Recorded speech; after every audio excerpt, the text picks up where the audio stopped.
उत्तर प्रदेश और बिहार की राजनीति को हम लोगों ने बड़ी नज़दीक से देखा है। यहाँ के लोग गरीब ज़रूर होते हैं, लेकिन बड़ी स्वाभिमानी होते हैं। काला धन एकत्रित करने का काम इस देश में किसी ने किया है तो रामदेव जी ने किया है, अडानी ने किया है, अंबानी ने किया है और इस सब लोगों के काले धन को एकत्रित करने में परोक्ष रूप से या प्रत्यक्ष रूप से देश के प्रधानमंत्री भारतीय जनता पार्टी के जो सर्वमान्य नेता हैं, आदरणीय नरेंद्र मोदी जी, उन सब का हाथ है। मोदी जी प्रधानमंत्री बन जाएँगे, इनकी सरकार बन जाएगी तो अच्छे दिन आएँगे और अच्छे दिन के संदर्भ में ये ₹450 का जो गैस सिलेंडर है, यह ₹200 का कर देंगे, ₹100 का कर देंगे, उससे नीचे करेंगे। इसी उम्मीद पर लोगों ने उनको पर भरोसा करके उनको वोट किया था। लेकिन वो लोगों को क्या पता था कि यह अच्छे दिन ऐसे आएँगे कि ₹450 ₹1250 हो। वही बात लालू यादव ने कहा। उसका राजनीतिक निहितार्थ और उसका राजनीतिक अर्थ लोग निकाल कर और ये कह रहे हैं कि वो दूल्हा तो ऐसा है कि अभी तो कांग्रेस ही दूल्हा है। इंडिया गठबंधन का जो वास्तविकता है, जो उसकी अगुवाई कर रही है, तो उसकी दूल्हा है। टिप्पणी है कि नीतीश कुमार के टिप्पण में प्रधानमंत्री का नहीं है। वहीं दूसरी तरफ राज्यसभा में कल राष्ट्रीय जनता दल के जो आपके गठबंधन के राज्यसभा के सदस्य हैं मनोज झा जी, उन्होंने कुछ वैसा बयान दे दिया ठाकुरों के प्रति कि आनंद मोहन कहने लगे कि मैं अगर सदन में होता तो उनकी जुबान को राख लगा के खींच लेता और पटल पे पटक देता।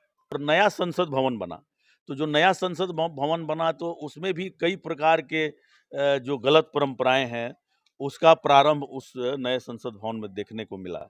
मेरे बगल में बैठे हैं बिहार राज्य अल्पसंख्यक आयोग के माननीय सदस्य हैं और जेडीयू के सिवान जिला के पूर्व जिला अध्यक्ष हैं, जनता दल यूनाइटेड के जो है कदावर नेता हैं।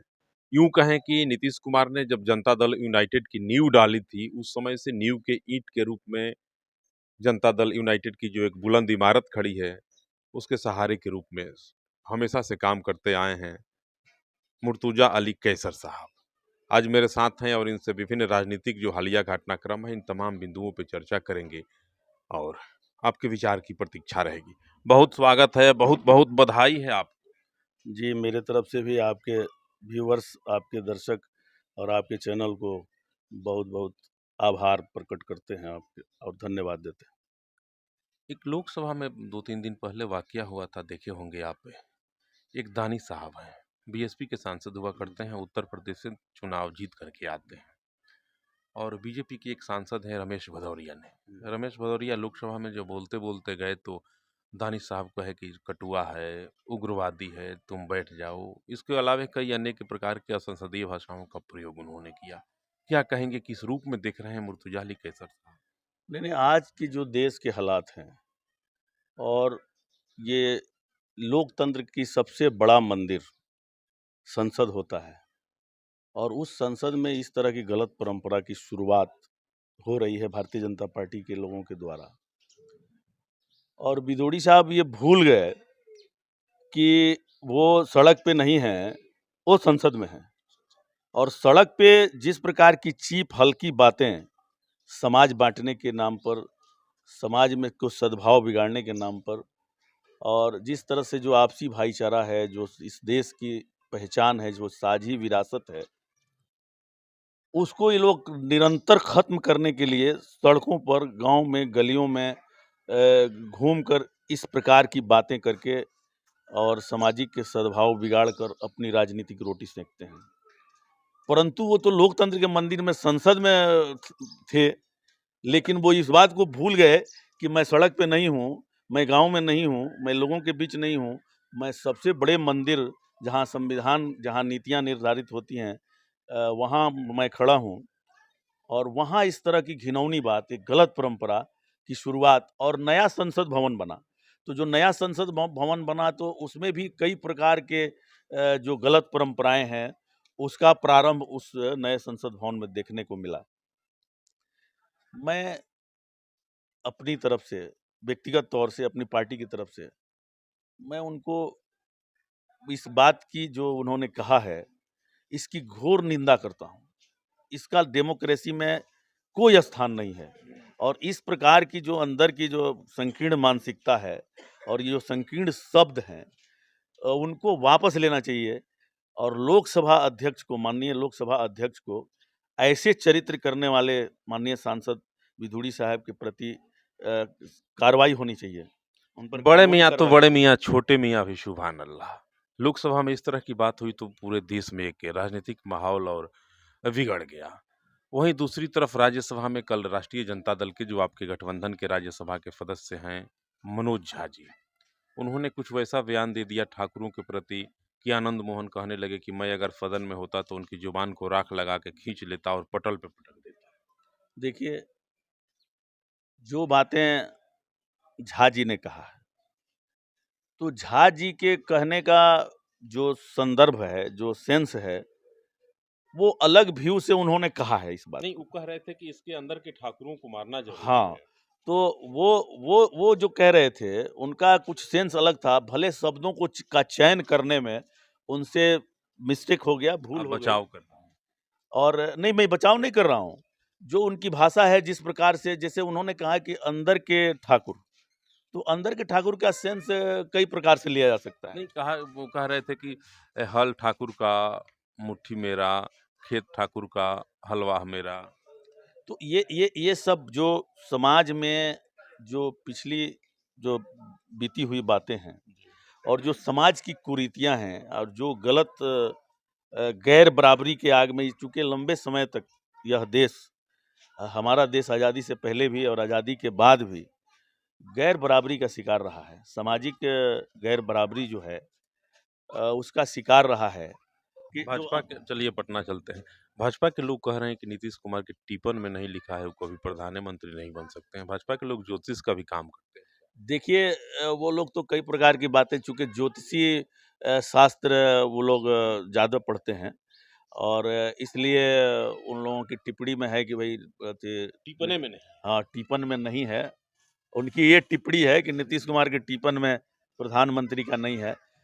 तो यह बातें तो लोग, कई प्रकार के लोग पहले भी कहते थे कि नीतीश कुमार, जब हम लोगों ने समता पार्टी का संघर्ष शुरू किया, जब समता पार्टी बना के नीतीश कुमार के नेतृत्व में और बिहार के सड़कों पर जब संघर्ष शुरू किया था, तो कई प्रकार के लोग यह बातें कहते थे कि नीतीश कुमार के टिप्पण में नहीं है बिहार के मुख्यमंत्री बनना।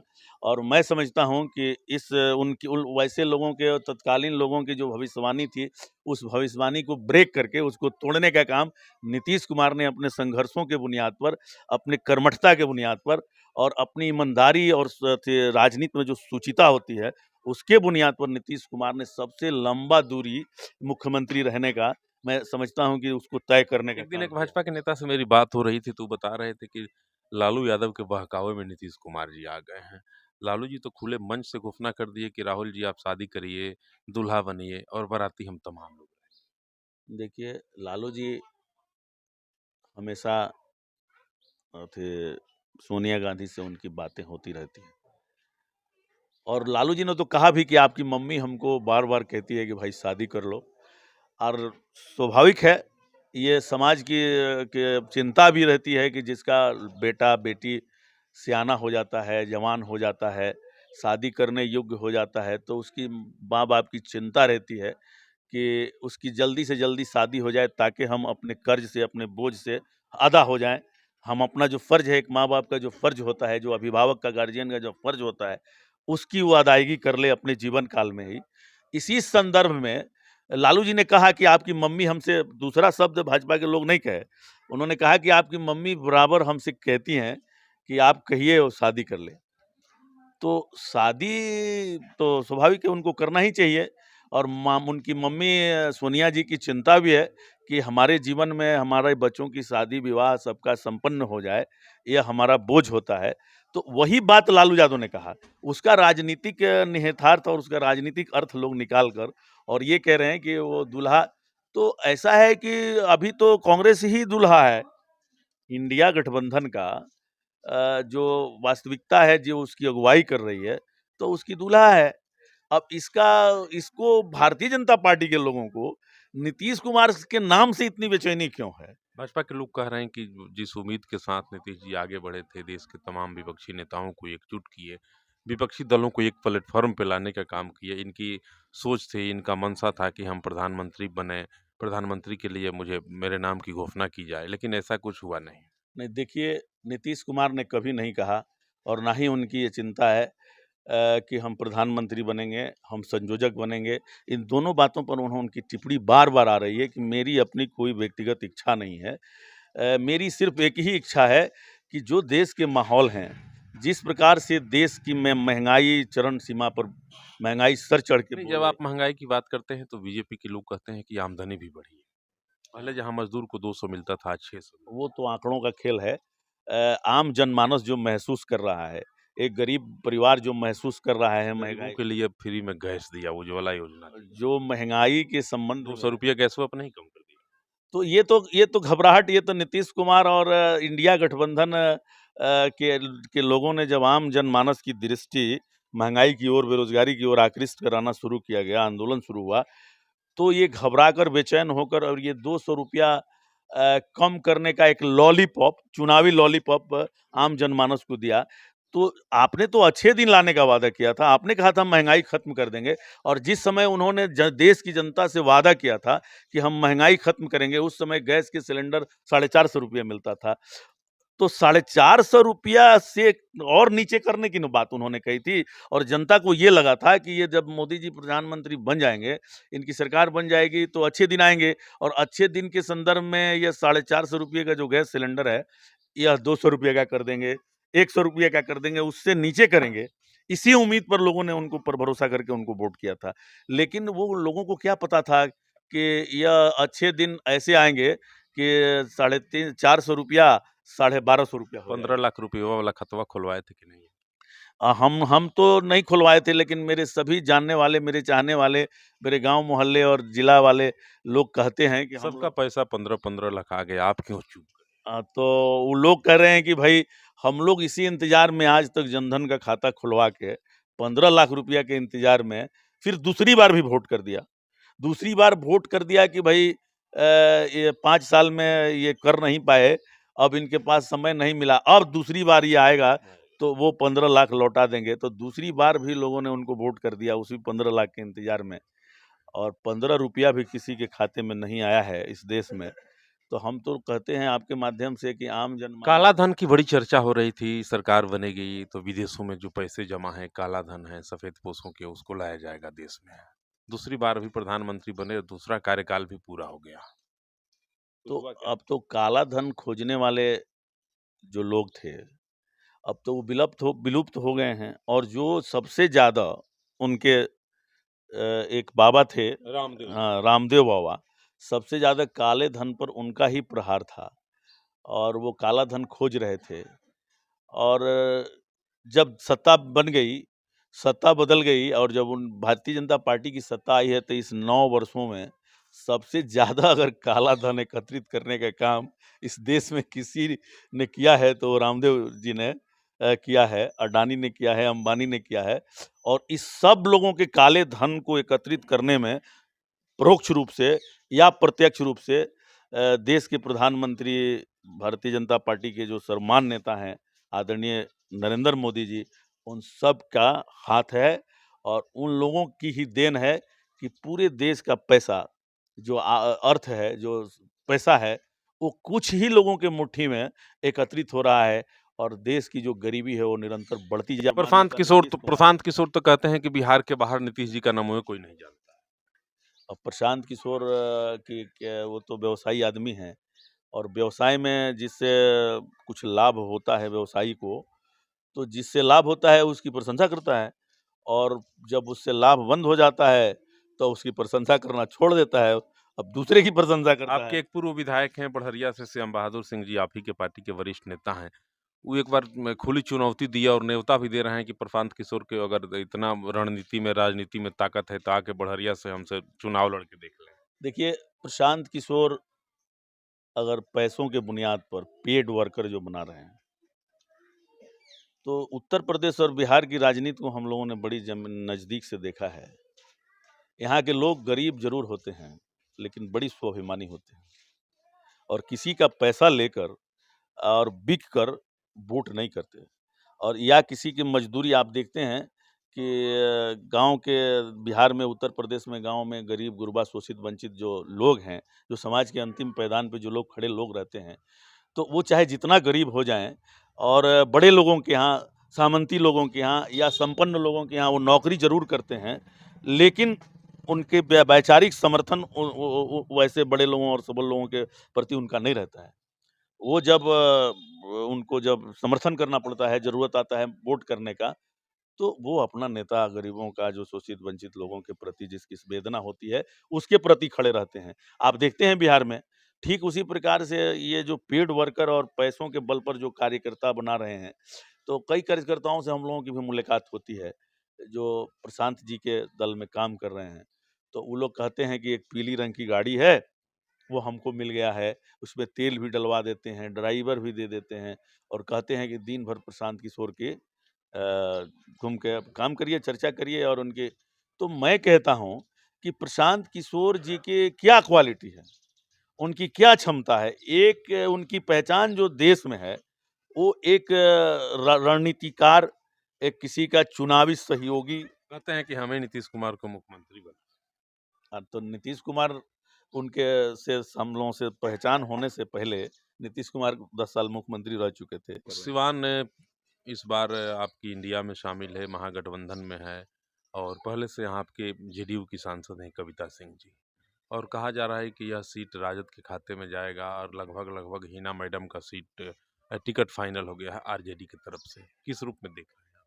देखिए, इस पर टिप्पणी अभी करना मन बेमानी है, चूँकि अभी तो इंडिया गठबंधन के अंदर बड़े नेताओं की बैठक ही नहीं हुई और सीटों के बंटवारे और सीटों के तालमेल पर अभी कोई चर्चा हुई नहीं है।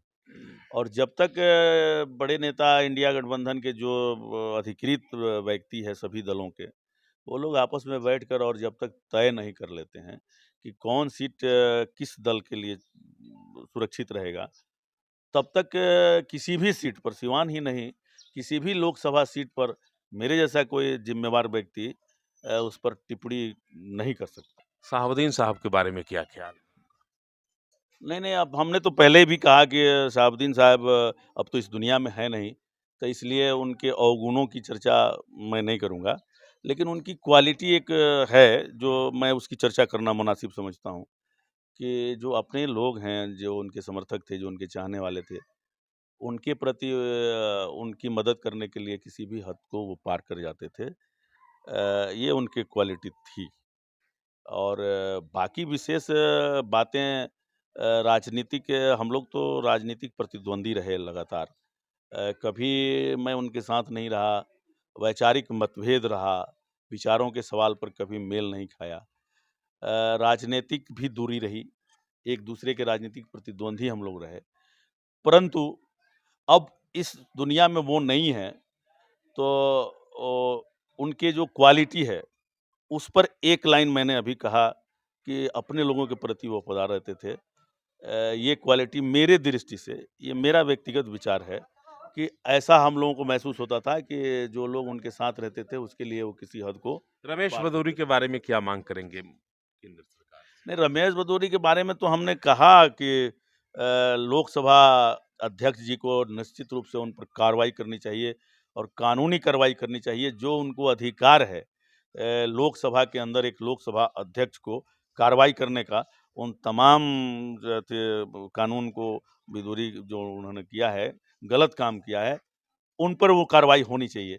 और दूसरी बात कि जो उन्होंने शब्द कहे, उसको तो सदन के रिकॉर्ड से तो निकाल ही देना चाहिए।